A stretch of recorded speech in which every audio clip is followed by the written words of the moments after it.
Hey, what is up, my fellow app builders? Welcome back to the channel. Hope you guys are doing well and hope you guys are ready to learn another part in the YouTube series on how to build the entire YouTube application for the iPhone.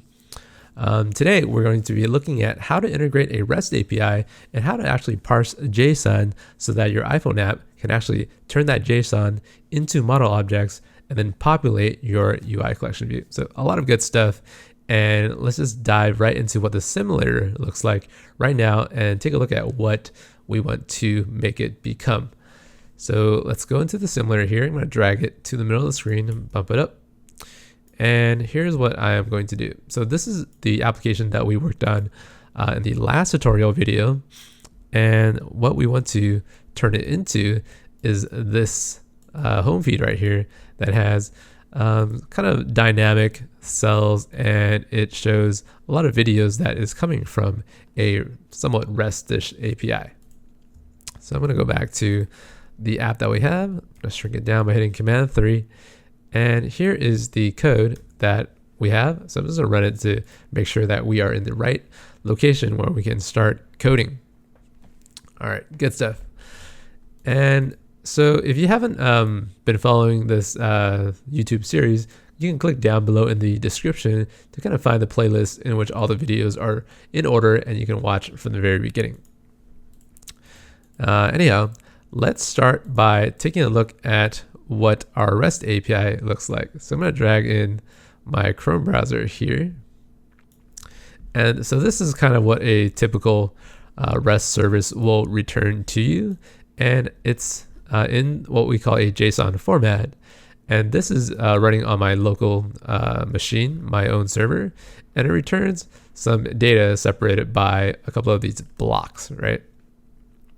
So because you guys won't be able to access my server box, I've uploaded a file onto AWS S3 servers, and you can access it via this link, which I'm going to include in the description down below and also in the sample project that you can download from my website.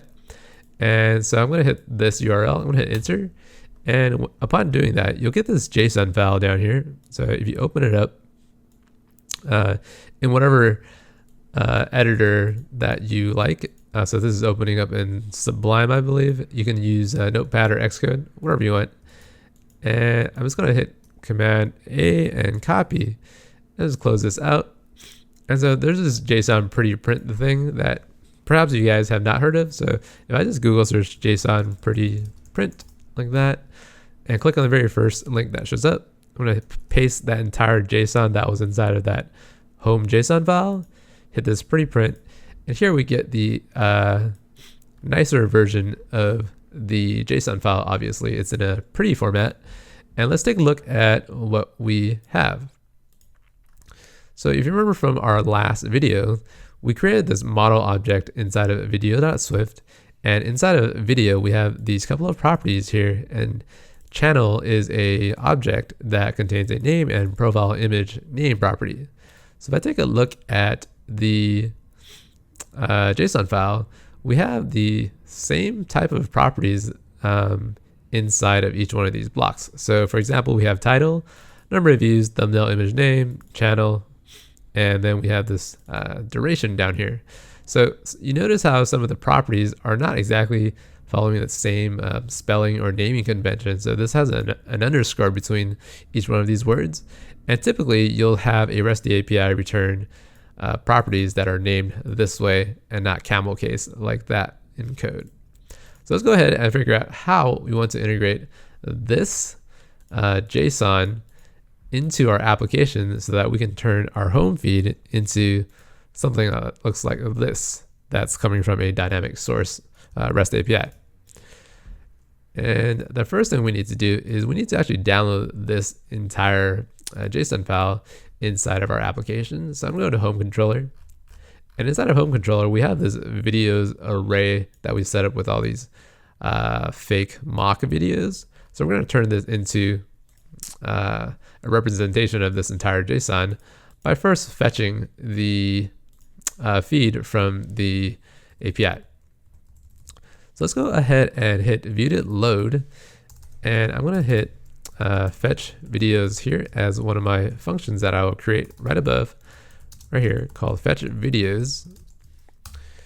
And inside of here, I'm going to fire a NSURLSession shared session data task with this completion handler guy. Let's see, yes, this one right here. And then I need to fill it in with two parameters. The first of which is this URL parameter, and it's a NSURL with a string initializer right there. And we need to actually take in this string right here. Let's see, this string from S3. And so make sure to copy and paste this string from the description below. And then I need to hit URL and hit this bang operator, hit enter here. So we have three parameters that get completed when the service returns from the JSON request. So the first thing I need to do is hit .resume at the very end of this function call to actually kick off this request. And now we want to check if error is not nil. And I'm going to print the error and return. So these two lines basically mean that the request to the server ran into an error, and we're just going to print the error statement to the console and then immediately exit out of the request. And if the request succeeds, we know that the data is, well, it's probably good to actually start processing. So I'm going to show you what I mean by doing this. So I am going to say let string equals ns, let's see, string data and data bang, ns URL encoding, that's the ns UTF-8 string encoding. So this is how you would construct the entire string from the data that gets returned from the API. Okay, so now I'm going to run this entire application now, and here is what it's going to do. First, it hits fetch a video right here, and then it executes this data task from this NSURLSession, and then we don't hit an error, so we actually hit this point right here, and then it's printing out the string that we get back from the REST API. So you see how we have this optional thing here, but what's more important to look at is this title stuff here. So we have title, number of views, thumbnail, image, name, and it's exactly what we see inside of this pretty print, right?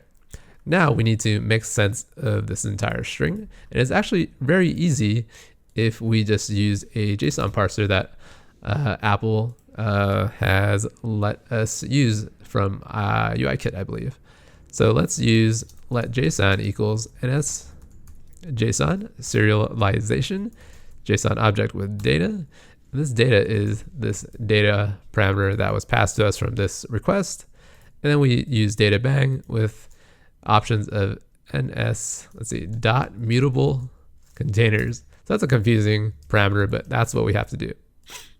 So I'm going to remove this bit here. And okay, we have a couple of warnings and one error. So one warning, one error, and I'm going to fix that by doing this. I hit a do, and then I am going to cut this in here. And then I'm going to hit try right there, and then let's see, catch, let JSON error, print JSON error, and I believe we are okay. So what is this doing? Basically, when we execute this JSON object with data, there's a potential error that gets thrown if the JSON is unable to parse what's inside of data. And then if that happens, we just print out this JSON error. Otherwise, we are good to go, and we can start kind of mucking around with what JSON is. So basic do catch block here, you can look it up in Apple's documentation for more detail on how that works. Okay, now we have this JSON object, right? So what is this JSON thing? Let's see if I can just print out JSON here. Maybe I can see what's inside of JSON. So I'm just run the app right now, and then it's going to hit JSON, right? So now that I've printed out JSON, it looks a lot better.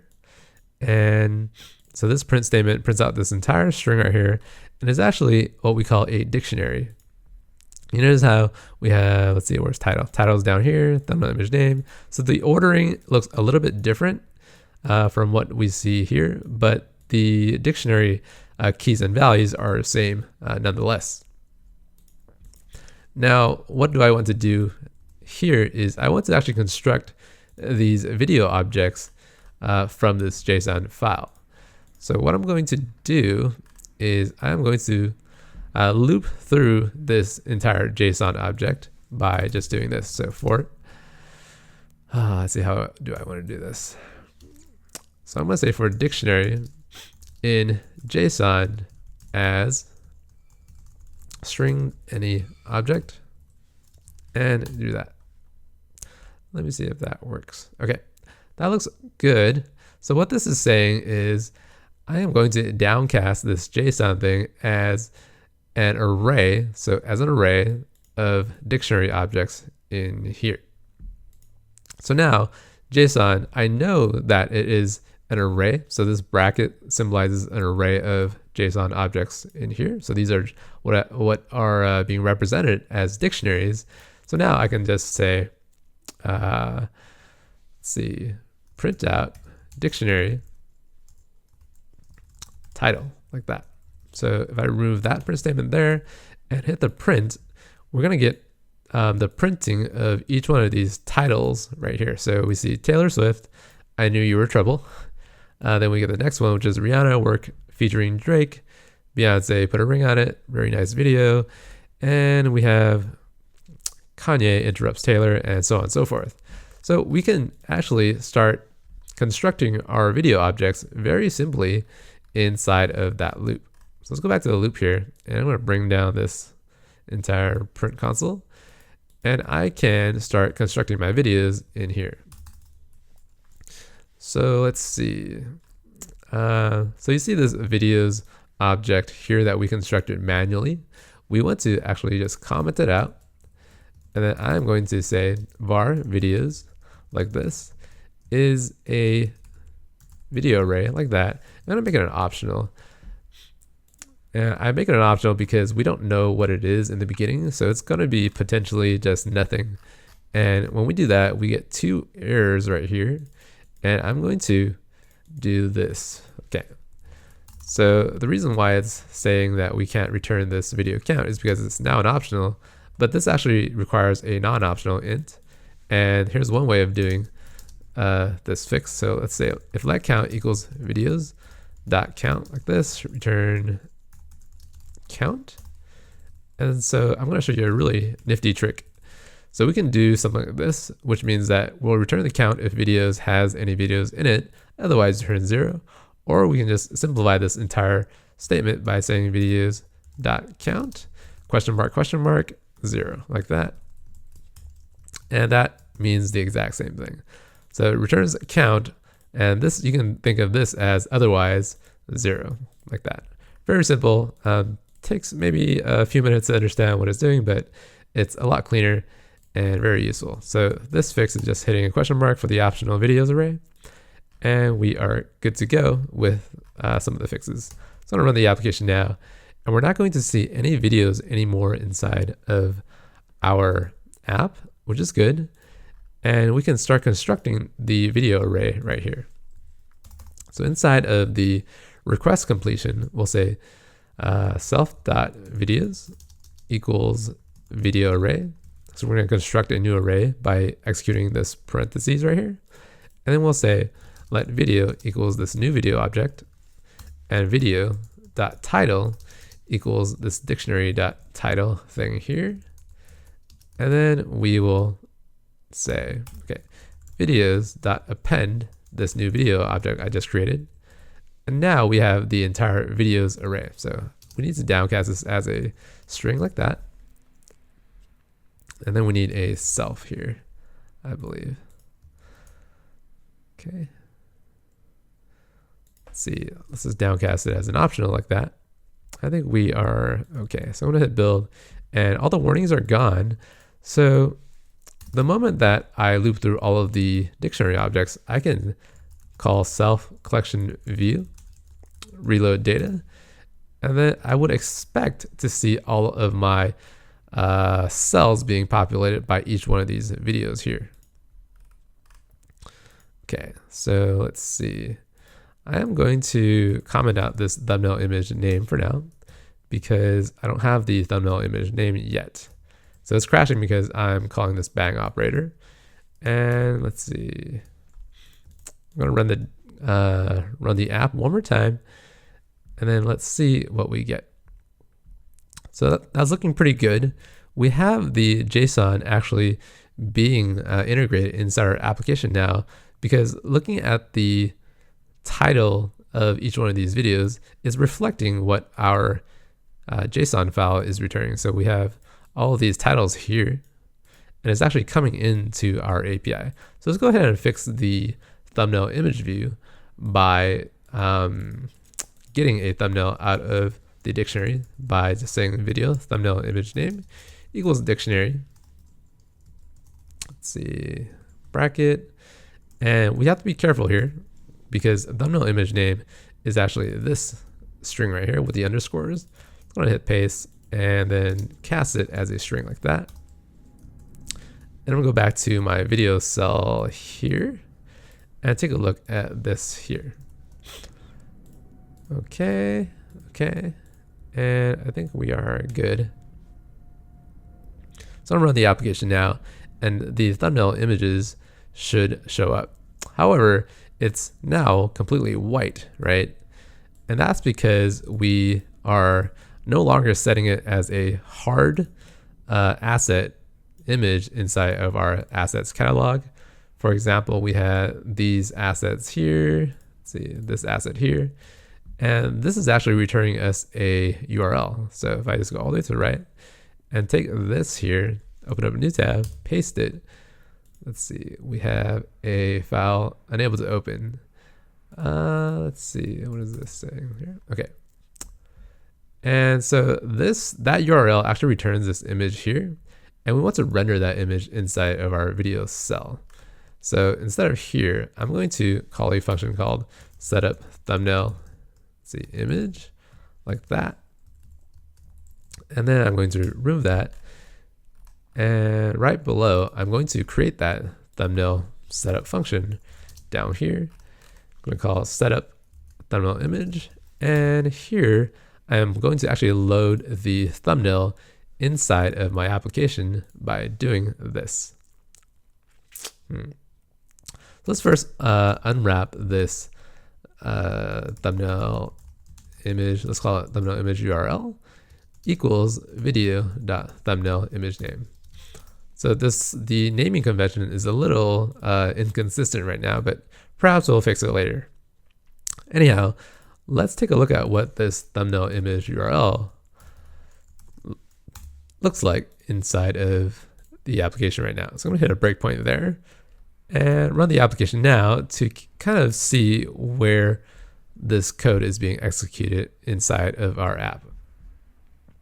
Okay, so we hit that breakpoint, and I'm gonna make it kind of grayed out right there. And you see how each one of these assets are being printed out. So we have this Taylor Swift asset here. And then as I scroll, we actually get the other cells in view, and then this setup is being called. So all the URLs are good, and we can start using it now by specifying another NSURLSession here. And we'll get the let's see, shared session, data task with URL completion handler, and we'll get the actual image by firing another NSURL request. So what is the URL? Well, that's very simple. We can construct it here by saying let URL equals NSURL, and then we'll use the string constructor here. This will say thumbnail image URL. Here we'll do the usual dance of saying URL, bang, hit enter here, data, response, error, like that. Pretty standard stuff. We'll check if error is not nil. We know that something happened here that was pretty bad, so we'll just return outside. Otherwise, we succeed, and we'll say self.thumbnail image view image equals Uiimage data and data bang. Let's see, let's get rid of this print statement, And then we can start setting up the image right here. So the reason why it's not happening is always because of this reason of not hitting this resume upon constructing the NSURL session. So that's a pretty big pain in the butt, but sometimes I guess someday you'll learn to actually hit resume. So pretty good. Pretty good. Let's see. So it looks like my app is crashing right now. So I'm just looking at the console, and I noticed how there was a bit of a stutter with the images not loading earlier. So something weird is happening, and I am going to fix it by saying dispatch async dispatch get main queue like that. Hit enter to complete that block. Cut that, put it in there. And so this is a lot of confusingness going on. But essentially what this is saying is get back onto the main UI thread and then update the UI based on what we have inside of our successful image request. So I'm gonna go here and scroll down. So there's a slight glitch where this image is kind of flashing in and out with the wrong image, right? So that's something that developers run into quite often, and it's because this URL is being fired, and basically the URL request takes a little bit of time to complete because it's reaching out to the internet, grabbing the image, getting the data, returning it back to the iPhone, and then refreshing the cell. So what can happen is if you're firing a lot of these requests, the images get refreshed at a slower rate than it is actually being fired off. And then what you'll see happen is sometimes the images aren't exactly the correct one inside of your cell. So perhaps I will go into that fix in another video, but that so far is how we get the image. Let's see, how am I doing on time here? Okay. Now I have a few more minutes, which I want to go over something with this image view here, and then this little tiny, let's see, let me blow it up a little bit. This little tiny user profile image here for the actual channel of the YouTube channel. And so what I want to do is I actually want to integrate alongside the thumbnail image view. I want to use this channel image view, channel profile image view as well. So if I go into the kind of completed application, these channel images are actually not the same, and it's different for each one of these videos because obviously it's a different channel. So let's go ahead and update this image as well. And I actually want to show you guys how to extend this functionality as an extension to make it a little bit easier in terms of loading these images.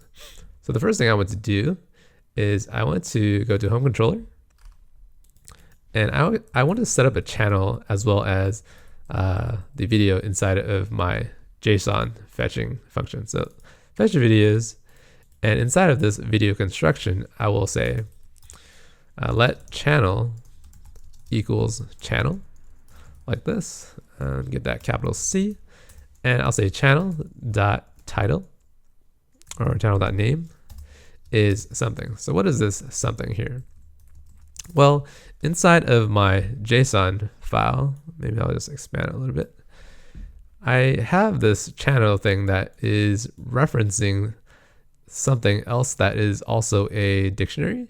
So I will say, let channel dictionary appear equals dictionary. Let's see if I can type this correctly. Dictionary channel.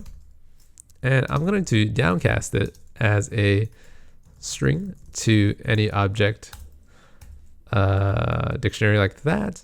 And now I can say channel.name is channel dictionary, and I'll use a key of profile image name like that, hit a quote right there, and downcast this as a string like so. And while I'm at it, actually I want to use profile image name here. So let's say profile image name, and let's also set up the channel's name like this. So name equals, let's see if I can type this out faster, channel dictionary, and this will say name as string like so. And now if I run the application, it is going to show, I believe, an empty profile image. Nope. So we still get the old Taylor Swift profile image, and I want to go inside a video cell. And so inside of profile image name, we are setting it to this profile image name object, but it's actually not being executed. So if I put a breakpoint there, notice how it never gets inside of that breakpoint because channel.profile image name is always nil. So I'm going to do the same thing up here, say set up profile image like that. So I'm going to copy on that. I'm going to delete that because that code is actually no longer being executed. I'm going to create this function here, and I want to execute all of this code here, right? But so I'm going to copy and paste and show you how to, I guess, do it the incorrect way. Well, not so much incorrect, but rather inefficient. So I just copy and pasted and duplicated a lot of code. And I want to actually get this profile image URL right there. And this will be video channel profile image name. So what does this load? This does this, loads the image, sets the profile, user profile image view to that image that we get from the JSON feed. So that's going to update the channel's image right there.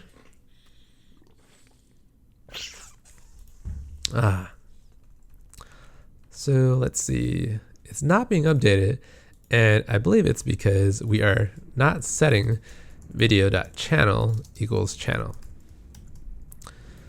All right. So the setup work here is a bit of work that we have to be consistent at in terms of setting up our properties. And let's see. So that looks pretty good, right? And we have this user profile image being kind of squished, which means that the aspect ratio is not being maintained consistently. And to fix that, I go to video cell, and video cell has this user profile image view here. And inside of the image view, we can say content mode, C equals scale aspect fill down here. And upon doing that, this will maintain the aspect ratio for that image. And when we load the application, you see that the circle and the image looks pretty good, pretty darn accurate right there. And let's see, what else do we want to do? Okay. So going back to video cell, right? And as I was mentioning before, all of this code here is being duplicated. Actually, this part here, you see it is being duplicated here, and we don't really have to duplicate all this code. So what I'm going to do is I'm going to go into this helper group inside of extensions. And so this is the last thing I'm going to show you guys in this video. I'm going to create this Uiimageview extension, right? And then I'm going to create this function here called, let's see, what do I want to do? So I'm going to get some spacing down here. Okay. So I'm going to call this load image using URL string. And this will say URL string will be type string, and it will return nothing. So in here, I'm going to go back to the video cell and copy all that code. So let's see, I'm just going to pick one of these and pick the stop one here, copy that entire thing, and then URL. So instead of using this URL, let's just use that right there. And everything looks good. And here, I don't have to use profile image view anymore. I can just say self.image equals this image here. And I'm going back to video cell, and I'm going to hit build right now. And so if I go up here and I say, let's see, user profile image view, load image using URL string, and we'll say profile image URL like that. And now I can delete this right here. delete that. And then now I run my application. We'll have the profile image being loaded just like how we had it before, but we've eliminated a lot of the code in here. So we'll do the same treatment below for the entire thumbnail image view by saying thumbnail image view dot load image using URL string, and here we'll say thumbnail image URL and remove all of this code here and remove that as well. And now we'll run to see we have the exact same application, but we've eliminated the redundancy inside of our code that has a lot of this loading business, which executes a request and then it fills out the image upon completion of our shared session from URLSession. So that's pretty good. That's a very useful tip for you guys that are trying to be better at programming and managing your code so that you don't duplicate your lines everywhere, which drives professional developers pretty crazy. And that's about it for today's video. Okay, that about wraps it up for today. I hope you guys learned a lot about how to integrate JSON from a potentially REST API service and how to integrate all that data to construct your model objects inside of your app and then presenting it inside of your collection view. A lot of good stuff today showing you guys how to condense your code so that it's easier to manage in the future. And so, for example, coming back to your code 2 weeks from now, you can look at your code and it makes a lot more sense. And yeah, I really hope you guys liked the video. Make sure to hit that like button if you do, and subscribe if you want further notifications on the future videos for this YouTube series here. All right, and lastly, I hope you guys are finding the sample projects down below in the description where all of the code is actually available for you to look at. You can take a look at the differences between my code and your code if your code is not working. Just kind of figure out what is going wrong. And that's about it. Hope you guys enjoy your day and keep on coding. Bye.